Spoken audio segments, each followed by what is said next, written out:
तुझसे तो ना हो पाएगा। अगर ये लाइन सुन के आपका कभी भी अपने आप पे डाउट आने लगे और आप अपने लक्ष्य को छोड़ने का सोच रहे हो, तो आज की कहानी आप अपने दिमाग में रखना, बहुत हिम्मत देगी।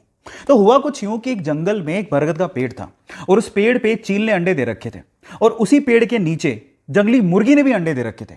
एक दिन हवा का बहाव आया और एक चील का अंडा नीचे गिर के मुर्गी के अंडों के साथ मिक्स हो गया।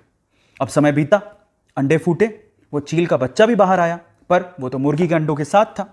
अब वो ये सोचते हुए बड़ा हुआ कि वो तो मुर्गी है।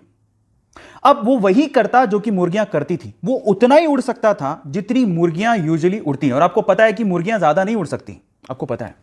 एक दिन वो चील का बच्चा जो कि मुर्गी की तरह पला बड़ा था, उसने आसमान में चील को उड़ते देखा।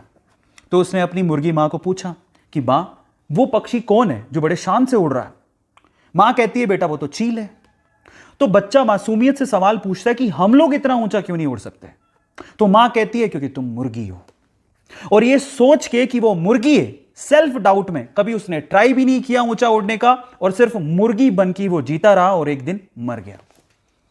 अब क्या मोरल निकलता है इस स्टोरी का पता है? लोगों ने कहा, आपने मान लिया। आपने ट्राई भी नहीं करा कि शायद मेरी सच्चाई कुछ और है, मैं कुछ और हूं, वो सोचा भी नहीं, और सेल्फ डाउट में ही आप खत्म हो गए। गाइस, एक बात बताऊं, जीत अगर सुनिश्चित हो ना तो कायर भी लड़ जाते हैं। बहादुर वो होते हैं जो हार का पता होने के बावजूद भी मैदान में डटे रहते हैं। इसलिए सेल्फ डाउट छोड़ो, अपने आप पे भरोसा रखो और लोगों के बहकावे में